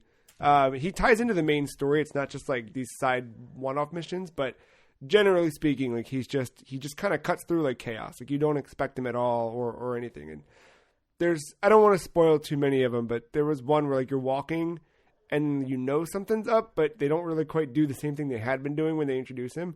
And then you see a cop standing there, and you look over and you're like, it's Majima dressed up like a cop, and he says a bunch of shit about like being part of the law or something, and then he fights you, and then you fight him, and then he runs off again. It's just like he's always wearing costumes or trying to blend in with the crowd, and then he just jumps you. It's fucking so stupid, and I feel like that game, I can spend a session like doing nothing but just going to the fighting ring. There's like an underground fighting place you can go to. Like I do that for an hour. Or I'll go do pocket circuit racing where you have little tiny fucking pocket circuit cars and like I'm buying new motors and wheels for my cars and doing races with little kids. It's stupid and absurd. And I hung out one day and just caught everything out of the crane machine that I could. It's like, this is fucking cool. But I also find that like last weekend I'm sitting down here and I'm playing it 2 hours or so. And I was like, all right, I'm going to take a break from this. Go get a drink, a snack or something, and come back and I'll play something else. And I like get done, 10 minutes tops. Come back and I'm like, I'm going to play some Yakuza. And I jump in and it feels completely brand new again, even though it's still the same exact game. But there's just so much packed into this one tiny little space that I just can't stop playing it. It was neat. I got remote play working on the phone and I'm like impressed. I went to bed, fired it up from my bedroom and like it just sitting there running. On the on-screen thing, it's fine. It's not great. But for a game like Yakuza, you don't need a lot of like dexterity with the joysticks. Some of the fights get a little tricky when you're not, but it's generally fine. But yeah, I can't stop playing that game. It's just too good. Like even last night, I was like, all right, I'm going to jump in and I had like 3 things that I was listing off in my head. Like I'm going to play this and then I'm going to play some Yakuza. I'm just going to get back into it. It's a weird, but really fun game. And it's a shame that it like went so long without ever touching any of these, but they're really fucking cool and fascinating. And I think the storytelling's really, I think it's really well done. I think that the way they kind of dole out the different story beats, like with the little girl and her mom, and there's all this other stuff hanging over your head, right? Like all the stuff with your former friend who's now 10 years later running his own little thing. Yeah. And I'm finally starting to see that stuff come around. Like, and then you'd be in the same room as that death. Yeah. Yeah, like that's yeah. The end of the last chapter I just finished was the first time where Kiryu and I think his name is Nishima, they finally talk for the first time, and it was like, oh. No, I mean, when I started it, I was even texting you about it. I was like, what a beautiful fucking beginning of setting up everything. Yeah, the way they just kind of juggle those things back and forth is so fucking cool. And there's this constant like threading of all of that as you're working your way through the story. And right now, I like just hit that halfway point in the story where they flip it over. Now, like those two meet and talk for the first time, and you're like, all right, how's this going to go, and what's going to happen now? And then, of course, I'm only halfway through, so there's still more to see, but it's a really, really fun game. I think that's it for the week. I still play Madden. Yeah. I'm still not trading. I've been playing a lot of that. I digged around with, the fuck else? I was farting around with some Adventure Time game from PlayStation Now. Gravity Rush 2, I'm dancing with a little bit. Starting little baby steps. More on that in a... Getting that PlayStation Now engineer to work hard by putting in those discs. Oh, man. Eject. Insert. Well, real quick before we take a break, I've got a question of the week called Games from Grandma's. This question of the week asks, which games did you only ever play at your grandparents'? Did you ever have that game where you go over and it's like there's a console for whenever the grandkids come over, and there's just those games that you never had anywhere else but there? So, grandmother never had console, but growing up, me and my cousins used to go like to her house during the day, and they would bring their GameCube, and that's where Super Smash Bros. Melee. That's where Samus became my main. Interesting. Kirby Air Ride was a popular one. What is that game? I never played it. I think is it Wipeout with Kirby? It's not like racing. Oh, it's more like, what if Twisted Metal wasn't like super combat-y and it had like some Kirby paint to it? What's the objective then? Like there's, I think now I'm like forgetting. I think there's ways to get like points, and some of it could be just by like shooting that person with like a power up. But then I think there's other ways to get points too. All right, but it's not a battle royale. The original battle royale, Twisted Metal. Yeah. No, when that comes back as a battle royale, I want full credit. By the way, you got it. It's H1Z1, the Armageddon thing that I couldn't find a game for the night I launched. So those games, if you never went back to them anywhere else? No, because I never really had a GameCube, so that's what I was thinking of. It's just those games that like I realized this week that because Shinobi came out on Sega Ages for Switch. Mm-hmm. I was like, man, I used to play a fuck ton of Shinobi only at my grandparents. It was like I don't even know what I don't know if they had a Master System. No, it was definitely a Genesis. But it was just like it felt like I was playing somebody else's games. You know what I mean? I was like, "What is this? This is weird." Yeah, like we would play a lot of Final Fantasy VII together, and I would say it was probably one of the runs because I would like make sure the save was like only played when they were around, so that way we progressed the story together. I might like do some side grinding when I knew we were getting to a rough area. Yeah, but I think one of my farthest Final Fantasy VII playthroughs was done during a summer at I like that. grandmother's. That's a fun way to play that game, I bet. That pass and play. I also played a lot of Pipe Dream. Did you ever play Pipe Dream? Mm-mm. I might have the name wrong. I'm pretty sure I don't even know what that is. It's a PC game. Ooh. You have played it. The BioShock minigame. Oh, fuck. That's not fun. The reason I was good at that is because of just time at grandma's. Hanging out. That's not fun. Dude, it was back then. This one was like a 3D model, not 3D model, but like it had like the the Star Fox thing going for it, where it looked kind of 3D. And man, you'd fill them up, and you're like, you have to pull the trigger and see if it's gonna go. Is it gonna make it? So much fun. Those are the two I remember really only ever playing away from home. If you got a game from Grandma that you want to share a story about, write in, podcast@thefreecheese.com. We're going to take a break. When we come back, we've got news from the week. We've got financial stuff to talk about, fun finances, and more after that. Be right back.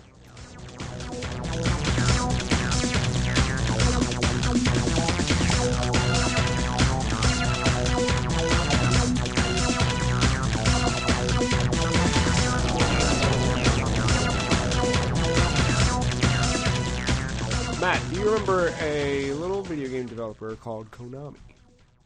It's been a long time, but well, you might recognize them from their health insurance plans or fitness casinos. But Konami reportedly has 2 new Silent Hill games in development. I can't remember if we talked about this stuff on air before, but I know we definitely... The rumor about Silent Hill had started this year, but now Eurogamer picked it up, and usually Eurogamer doesn't report on stuff like this unless there's some validity to at least their sources. So the original story is that Konami was reportedly reviving the Silent Hill series with not 1, but 2 new installments. According to Aesthetic Gamer on Twitter, who has accurately shared Capcom leaks in the past, Konami reached out to developers a couple of years ago, inviting pitch ideas to bring the series to life once more. One game is thought to be a soft reboot of the franchise, and the other rumored to be an episodic adventure similar to Until Dawn.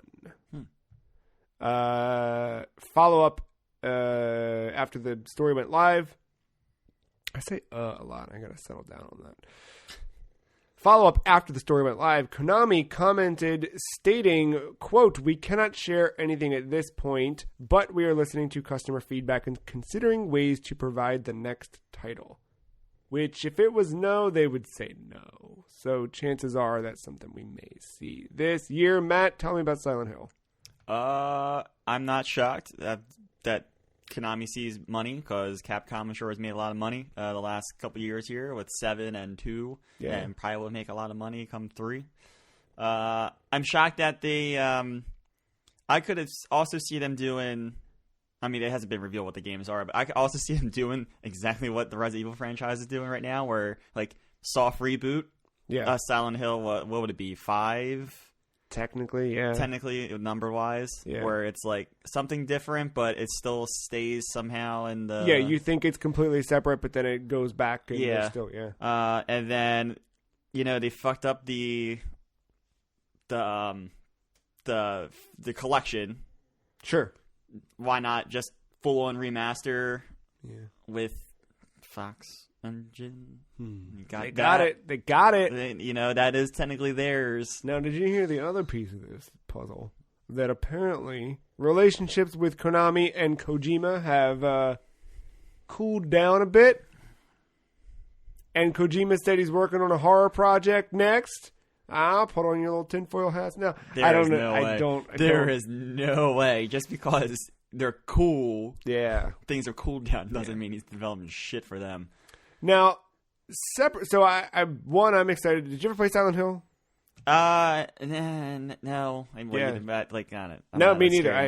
I'm not scary movie. Scary. I rented 2, excited to get in. I was like, yeah, I'm going to do it. This is it. And it was probably like, I don't know, 2004 or something. I don't know when. But I rented it from Blockbuster. Rest in peace.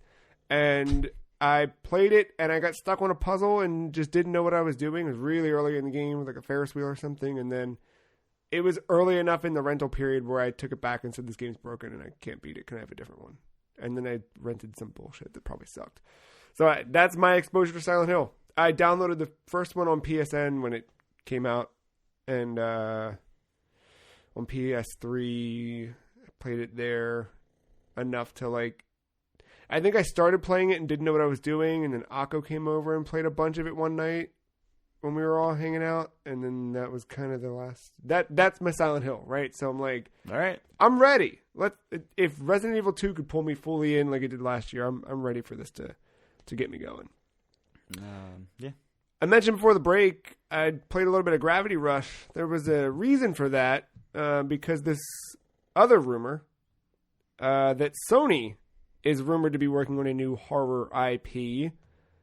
And so this comes by another Twitterer, at Volane, who states, I know I don't normally post about gaming stuff except Batman-related things, but I have learned that Sony is currently working on a new horror IP. Interesting, ellipses, #PS5, #PlayStation. And a lot of people are assuming that this is likely the Team Gravity, who worked on Gravity Rush, because Team Gravity is made up of people who made Silent Hill originally, and then left Konami and made the game Siren. And now they are internal at Sony, so, you know. Gravity Rush was dope, and I like Gravity Rush, but I could also be down with a new horror IP. I'm good with horror games getting back into the fold. You know, Resident Evil really started something here, I think, and it's time. I mean, yeah, Resident Evil started it. PlayStation's they still got the VR. Yeah. That VR 2 thing is weird. It's real with the side by side PS5. I forgot about that. Yeah, you could go that route. I wonder how that's gonna work. They gotta talk about the PS5 first. Like, I know I need them to do that so I can figure out if I'm going to buy a VR now or if I'm waiting for PS5. Because Nintendo just saved me a bunch of money. I guess I'm skipping ahead in news stories here a little bit later on in the week. But Nintendo announced that there will not be a new Switch model this year. As part of its financial briefings and the 9-month financial results, Nintendo very clearly said, kind of calling out, not stating anything about the rumors, but just said point blank, Switch Lite's doing dope, Switch Regular's doing dope, we're going to keep doing dope. We don't need another model. Which works for me, because I was budgeting for that this year, you know what I mean? I was like, all right, PS5, Xbox, fucking Switch. Okay, here we go. And of course the analog pocket. I got $200 set aside for that thing whenever they decide to sell it to me. But yeah, I don't know. I think it's smart. I honestly don't know a good spot to put out that XL. Yeah, it's like I don't like the summer, but I don't think it feels good to do that in the summer. So then that worries me, because I felt like you put out a new Switch and then you're like, oh, and look how good Breath of the Wild 2 looks on it. That worries me that, what if we don't? Like, I wonder if that game still comes out I believe it's coming out this year. I don't think it's coming out this year. Well, in its place then, what I want, bring the 3DS versions of Ocarina and Majora's Mask over to Switch. I mean, you do that. Yeah, do that. Let me hit the select button to bring up the, you know what I mean? That's easy. It's all you do is change it so that you change the line of code. So I know this is really easy. You go to line of code and you say everything that would display on the bottom screen of the DS, you make the code say if select is pressed, then bring up the bottom. Right? That's how you do that. It's a problem solved there. Probably. Easy. And then file, save as, switch.exe. Easy. Easy. Anyway. Yeah, the magic port button. Yeah, that's the one.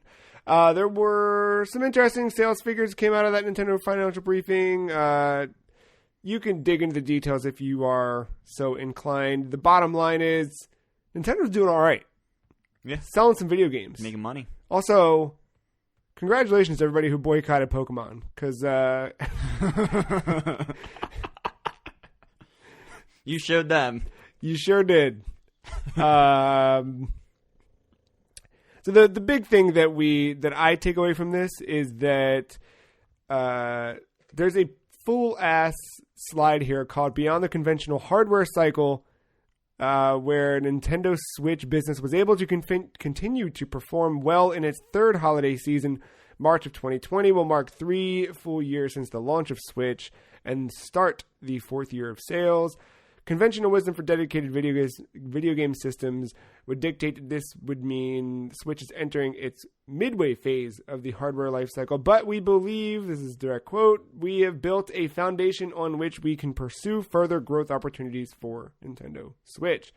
The 2 points that they are driving home with this is that there are 2 styles of Nintendo Switch hardware that users can choose to match their lifestyle. And they talk about that leads into the different sales between both the sell-through of Switch family in Japan, North America, and Europe. Funnily enough, the Nintendo Switch Lite sales didn't eat into the growth of the regular Switch sales. The regular Switch still continued to sell at the rate or better than it was previously. The Switch Lite is just kind of additional to that. Some people buying it for the first time. Some people making it their second console. That's pretty interesting. And their second point is focusing development of the Nintendo Switch platform makes it easier to promote long-term software growth. So they talked about how some consumers used to play home consoles, some would play handheld, and now they can do both.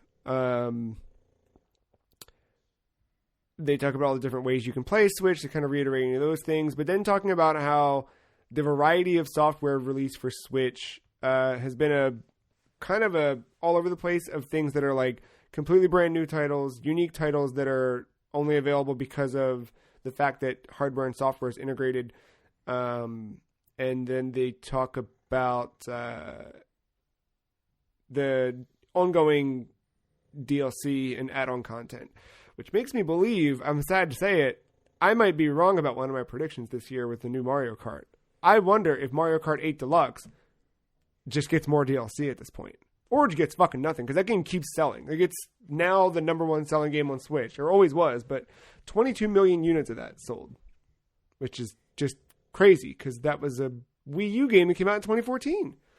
And still, like, it's great. It's really good, but I also feel like, when's the last time you played Mario Kart 8 Deluxe? Probably that initial month. Yeah, like, you know, they still do these random tournaments for the game and stuff, so, like, it's very strange, but, hey, man, Nintendo's doing good, we're doing good. And they talked about, of course, the, what do you call it? The Universal Studios theme park. Yeah. Those types of things. Super Mario Land. Yeah.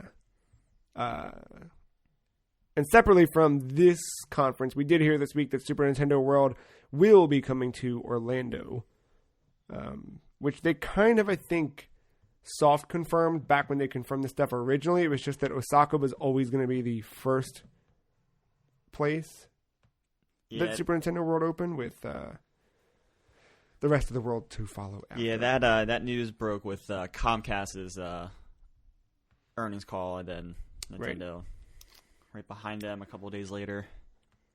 You want to go into Pokemon next, or do you want to go into... We're hanging out with Nintendo. Let's stick with Pokemon. All right, Pokemon Home. It's coming out. if you want it this February, you can get a 1-month trial for free. And then, now, there was a nice little graphic here. Here you go. So for 1 month or 30 days, $2.99. 3 months, $4.99. 12 months, $15.99. For Pokemon Home, you basically, if you want to move your Pokemon from Pokemon Bank into Pokemon Home, it must be done through the premium service. The free service of Pokemon Home allows you to store 30, where the premium is 6,000, et cetera, et cetera. There's also a judge function integrated in this. The neat thing about Pokemon Home, it seems like, if you're interested, if that's your bag, is that you can pull up the app on your phone and look at all your Pokemon and see them right there. And you can do the global trading system, that's kind of cool. Yeah. And the Wonder Trading. Wonder Trade is kind of the, you take a Pokemon, you put it up, it randomly sends it out to some random person, and whoever else was the one Wonder Trading sends you one back too. So often you just get a fuck ton of Bidoofs. Nobody wants that. But sometimes it's cool because people will breed breed starters, and you're like, oh, I didn't have that one, and you get a random whatever. So that's kind of cool. I am debating getting it just to bring all my stuff over from bank, just so it's there. I don't know what I'm doing anymore. Just pick 30. I did a lot of work that I remember. I've got 500 there were some Pokemon. break rooms. Yeah. Yeah, I remember. This is not video game related directly, but Batman. I saw you post something, all right? I'm excited, dude. It's been a while since I've been able to be excited about a Batman movie. And The Batman, directed by Matt Reeves, starring Robert Pattinson, has officially started filming. I can't wait. This is out I'm in. next year. Don't know if you know all the cast. I don't know the entire cast. But all right, you ready for this? I've heard. Let's get wet. Parts. All right. Zoe Kravitz plays Selena Kyle. Paul Dano plays the Riddler. Jeffrey Wright plays James Gordon. John Turturro as Carmine Falcone. Are you fucking kidding me? Peter Sarsgaard as a DA. Not DA Dent, but a different DA. We got Jamie Lawson as mayoral candidate Bella Real. Andy motherfucking Serkis as Alfred.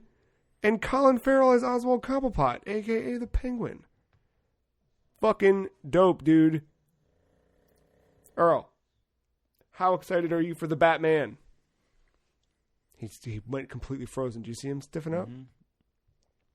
I just saw the Gentleman with Colin Farrell, that Guy Ritchie movie. How was that? Not bad. Oh, okay. It's a Guy Ritchie movie. Yeah. I think you know what you're getting for. Does Resident Evil know what it's getting for when it releases Resident Evil Resistance? Confirmed this week the game is not officially canon, which kind of makes sense because they're doing a weird mashup of all these characters and people. And I think my favorite is when you look at some of the snippets of the interview, is they tried to make it canon. But they're like, oh, we can't do it. Yeah. There's no way. No. That's fine. Yeah. Thank you. Yeah. I think they know it's the throwaway thing. Yeah. We've got a couple more things here. February's PlayStation Plus games revealed BioShock the Collection and The Sims 4, as well as there's a bonus game they're giving out called Firewall Zero Hour, which I assume is a VR thing. But I don't know, man. PlayStation Plus has been kind of lackluster. I've had it because you kind of have to have it. Yeah. But it's been I don't think I downloaded the games last month. I hardly remember to. I see them and I'm like, I don't care. I'm not going to play that. Now I'm like, I would fuck around with both of these. I just got into The Sims a month ago or 2 months ago. I downloaded the trial of it on Origin just cause.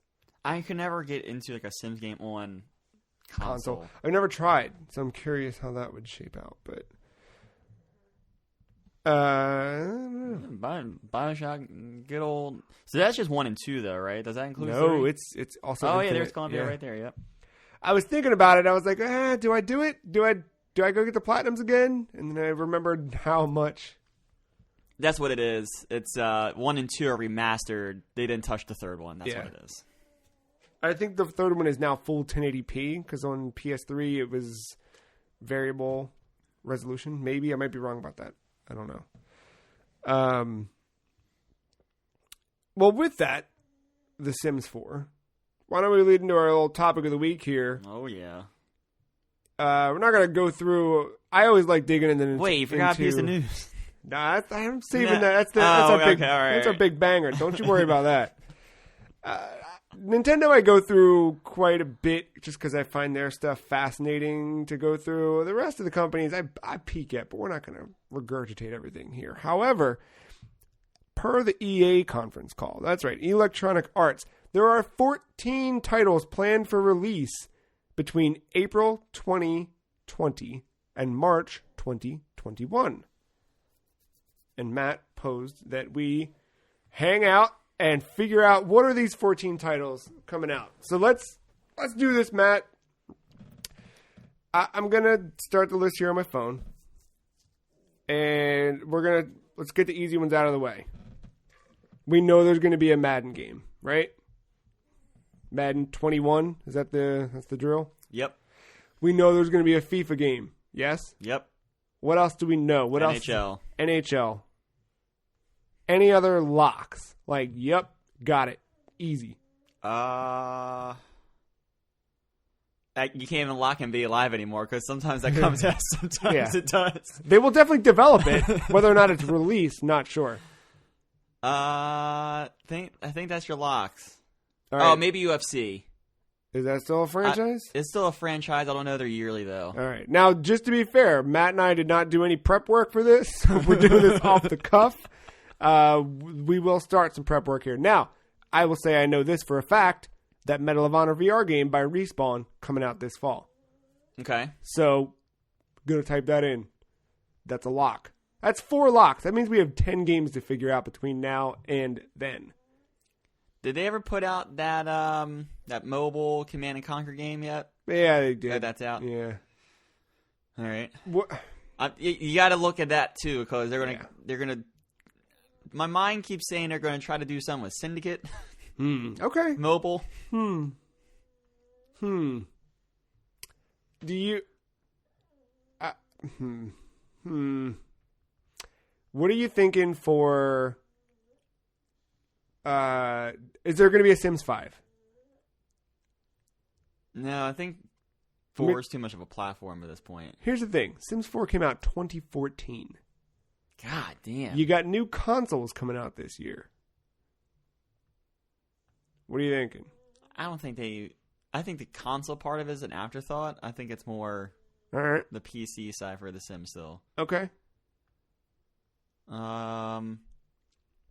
Do we get a new Titanfall this year? I think that's a possibility. You think? I look, man, I would love it, but it's a studio that started with just making Titanfall to then in like... Oh, you know what? That's right. They just had Star Wars. They did Star Wars. They've got that Medal of Honor game. They've got Apex still running. No, you're not going to get that. Any Star Wars games. You think they're going to do Star Wars? Well, I'm trying to think. I don't know. I don't think you're going to get Battlefront 3. I believe the next Battlefront was confirmed for the year after. Or Battlefield, I think, was the other one that is like... They said fiscal year 2022. All right. So that takes out DICE. Yeah. Could we see a Mass Effect collection? I think that is... I think that's a lock. All right. You think that's a lock? I think that's a lock. Mass Effect collection. And I bet you they fucking make Anthem 2.0 like a launch. So put that down as a lock. All right.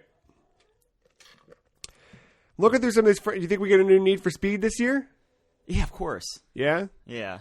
They gotta rival that Fast and Furious game that's coming out. All right. We're up to 7. It's too early for Dragon Age.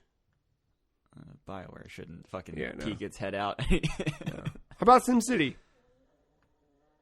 2013 was that bad one. Yeah. Not bad, but the one that everyone was upset by. I can see them doing a SimCity. I bet you that could be one of those mobile bullshit things, too. Now, hold on. How about you got A Way Out, came out 2 years ago. You think Joseph Fares does another little EA banger?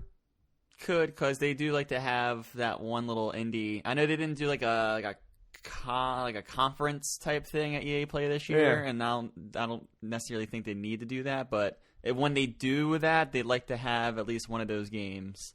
Do you think we'd get like a Yarny 3 or? I don't know if it's necessarily Yarny, but I think it's something along those lines in that game that A Way Out developer. I always forget his name.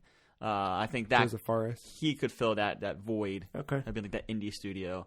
So I think you at least get one of those. So some kind of indie game, probably by that dude. I'm trying to find like. I think the fucking the elephant in the room. Do you think they do anything with Dead Space? With all the horror stuff? I think I had a dream that they did. So the dreaming and it being real are two totally different things. Or maybe I had a dream that someone made it in dreams. Probably not. There's a lot of EA games. I can't find like a good list of everything. All their properties. You think Dead Space? I don't think, but you gotta get the 14 games somehow. I'm looking to see if there's an answer for are there any other ones that we're missing that we forgot about that are like coming soon? Because that's the thing. I think that there's on.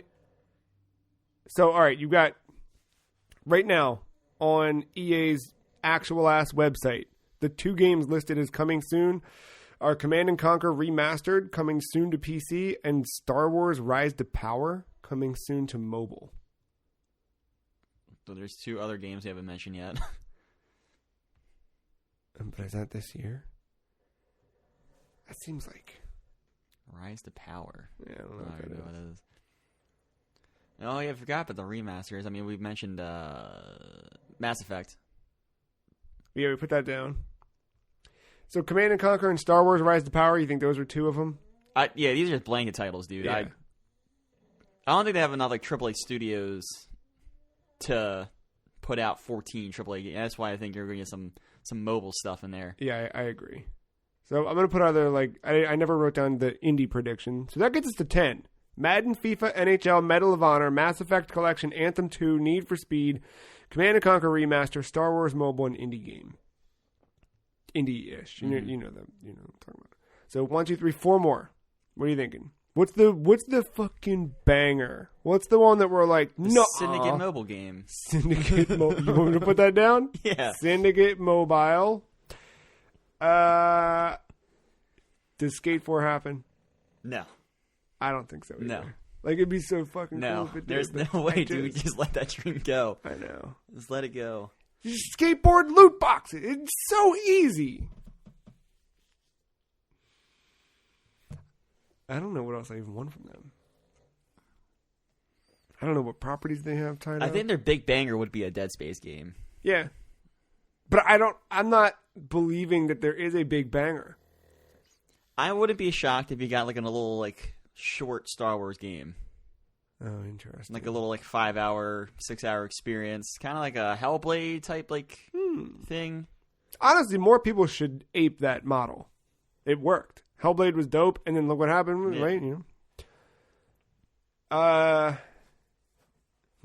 You think Dead Space? You think a little baby Dead Space? If you're looking for a big banger, I think that's their biggest property that they're holding on to, besides the Titanfall 3, but I just don't think that's possible at Respawn right now. There's just too many. What about in March? I don't think you can flip a Titanfall game that quick. Dude, I'm gonna lock The Sims 5 down in here. All right. For a spring release. All right. Ray tracing. Yeah. All right. 2 left. You think of Dead Space? I'm slapping Dead Space down. All right. What else? Final one. I'm trying to think of a remaster. Like an old property. Like I'm sure that Command and Conquer remaster is going to do well. Syndicate. He's really leaning on the Syndicate license. Let me see if I can take a look at all games. I mean, they got Plants vs. Zombies. Oh, yeah. Yeah, Big's not around. SSX, I feel like you could probably get away with doing one of those. I mean, I wish, but I got no faith in that. I mean, you got Burnout Paradise remastered hit. You got Micro Machines. What do they do with that? It's probably a mobile game.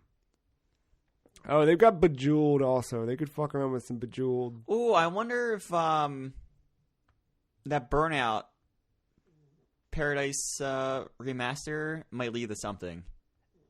Maybe not Need for Speed, but a Burnout game. I mean, I'd be okay with that. I have no faith that they'll do that. What if they brought back NBA Street? Dude.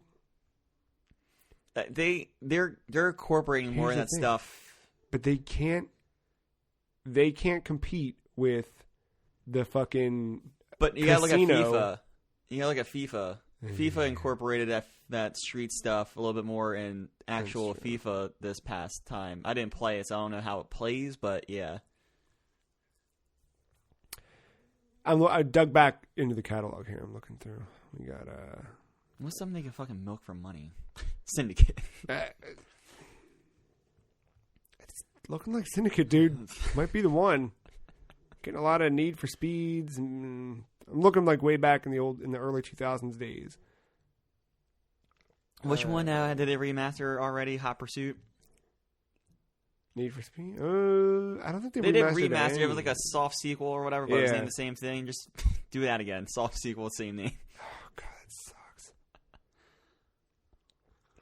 I mean, I'm thinking right now that where you were going, I think SSX might be the way to do it. Or you make Black 2. People like Black. They have to be looking. Look at all the rumor. Look at all the news you just said. Fucking Konami's doing horror. Yeah. PlayStation's doing horror. The market's hot for horror. You can go VR with it. All right, follow me on this little train. EA was the publisher behind the Simpsons game back in 2007. EA has a good relationship with Disney because of the success of the Star Wars movie. Star Wars game is what I mean. What? Huh. Well, I guess it's turned the corner. That's what I'm saying. It was a rocky. Yeah, but now they're good, and Disney owns The Simpsons. Could we see a Simpsons game part 2?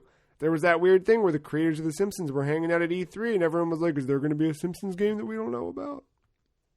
Everyone just give the people the hit and run, the remaster that they want. That's true. That's actually... That could be... I might write that down.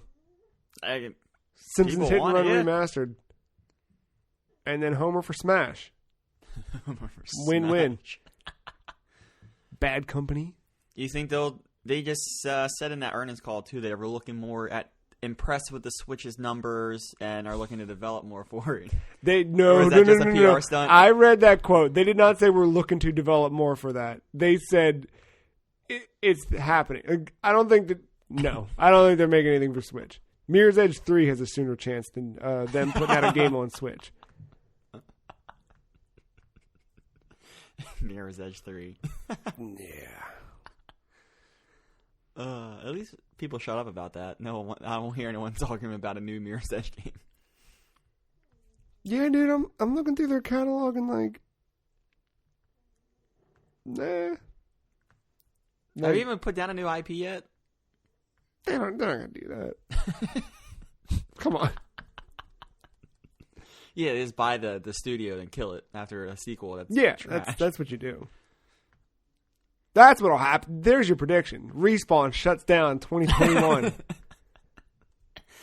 No, Apex is doing too good. Yeah, that's all right. You do it in house now.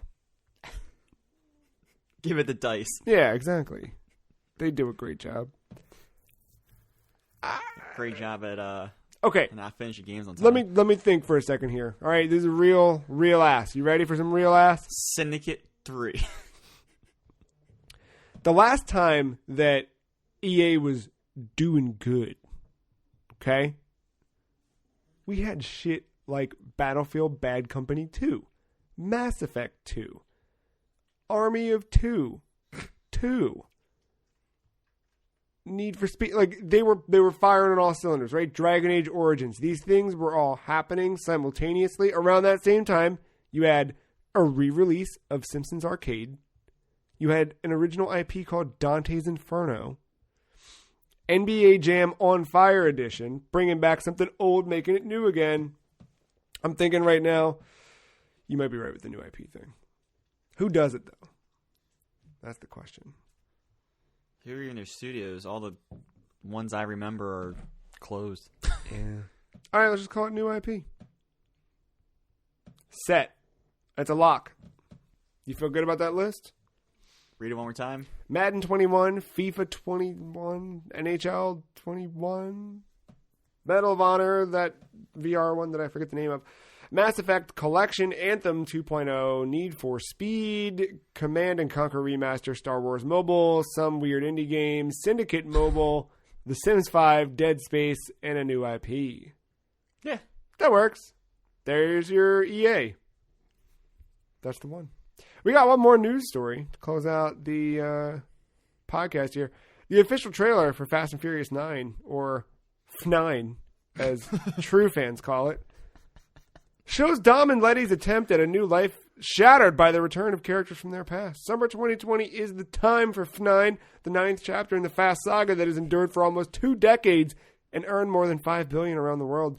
Directed by Justin Lin, who helmed the 3rd, 4th, 5th, and 6th chapters of the series. Returns with stars Vin Diesel, Michelle Rodriguez, Tyrese Gibson, Chris Ludacris Bridges, and others. Matt, did you watch the trailer? I did. Did they ever shut up and ride?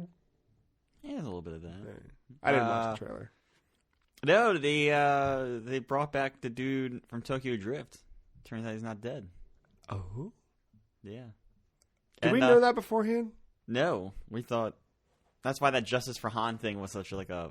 Oh, interesting. Okay. And there's actually a movie poster of that dude, and it says "Justice is coming." So they're kind of playing into the fucking.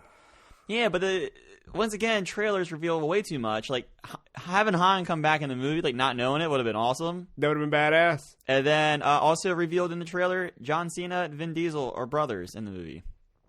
So this is just the fan fiction that I wrote 10 years ago Probably. when I was delivering pizzas. Part 2, Charlize Theron and Helen Mirren are in the movie? Yeah, I think they were baddies. I know Charlize Theron was a bad guy, I think in 8 or 7. All right. So yeah, she's returning, I think, as that character. And Helen Mirren was in a past one. I think it was around the time she was doing a couple bad movies like Red 2 and... Okay, yeah. Hey, you know what I mean? You gotta make money. Follow up on our EA conversation. Sims 5 is a lock. Sims 5 is a hard lock. And I'll tell you why. Tell you why. Because I'm over here hanging out on this link you got posted in Slack for the Fast and Furious trailer, which came from IGN. Top of the fucking thing here on IGN. 20 years with a little green Sims thing. And I'm like, what is that? I click on it. Turns out, Matt, yesterday, 20 years ago, 3 days ago, 20 years ago, fucking Sims 1 launched January 31st, 2020. Oh, EA doesn't care about that. That's a reason, though. You know what I mean? It's a reason, but they don't care about that. I mean, they're worse than PlayStation about that shit. But what if this is the year they start to care? Huh? Now, question, would like an expansion count as a title? I would say no. Right. Is my guess. But yeah. Well, that's going to do it. I think we hit all the news. We hit all the games we played. That's it. What's you going to knock out that Sekiro Platinum this week? Is that the goal? No. No? I hardly turn on that game because I just know it's the 5 same dudes over and over again. Well, you know. I mean, I'll get it. It's just, yeah. Yeah. Then it's time for Dark Souls. I don't look forward to turning on that game anymore. No, I'm probably gonna keep do a couple other runs at Frostpunk. The fact that the game is like the same every time. I know there's the scenarios. I might dabble into them more, but like I feel like after I get like a really good run and survive the storm, I'm gonna be done. That's I don't know. I don't know what else. Yeah. I never did launch Hinua for Soul Blade. What is it? Hellblade. Senua's Sacrifice. That's it. Yeah, that'd be good. That's a short one. It's like 6 hours.